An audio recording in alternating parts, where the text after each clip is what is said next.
laakiin waxaan ugu faraxsanahay waxa weeye xafiiska oo aan ku qanacsanahay meesha uu maanta taagan yahay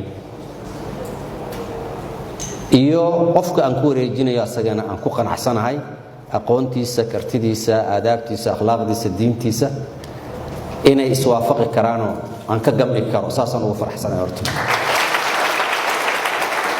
waxa uu macsalaameynaya howlwadeenadii kala shaqeynayay xafiiska uu soo maamulayay ku dhawaad 6 sano ee la soo dhaafay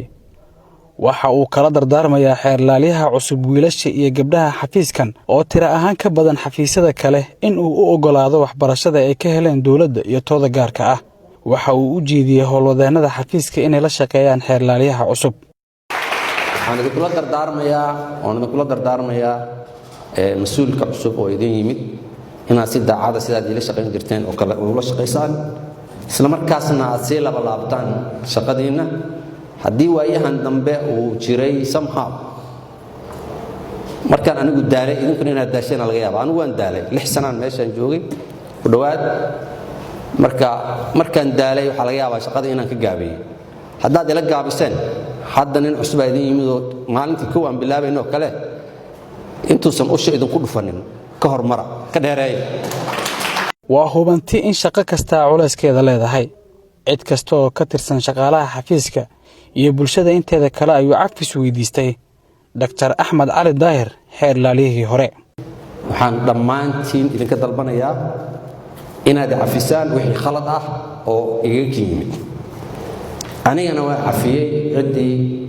muxuu ahaa ii sheeg aan wax ka tabanayo Dr. Suleymaan Maxamed Maxamuud xeerlaaliyaha xafiiska la wareegay ayaa ugu horeynba loo dhaariyay xafiiska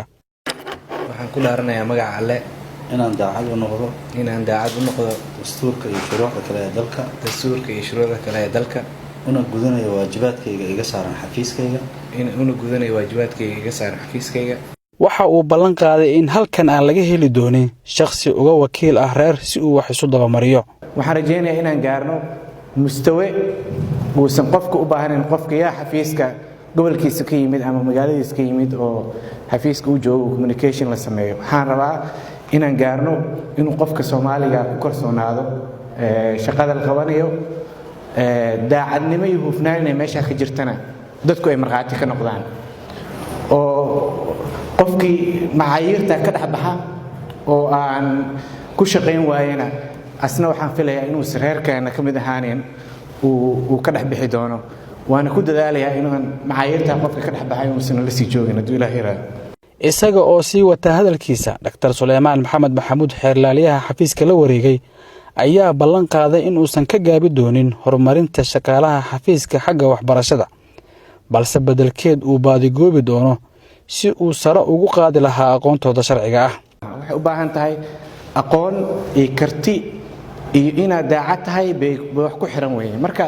wax kasta oo lagu kordhin karo aqoontaada wax kasta oo lagu kordhin karo capacity-ga macnaha shaqadaada inaan ku dadaalo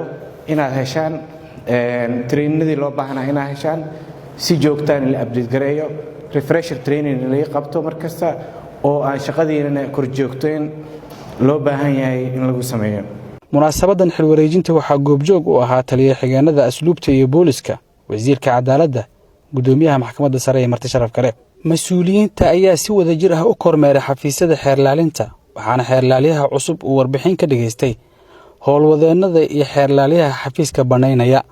Cabduqaadir Ciise warbaahinta qaranka magaalada Muqdisho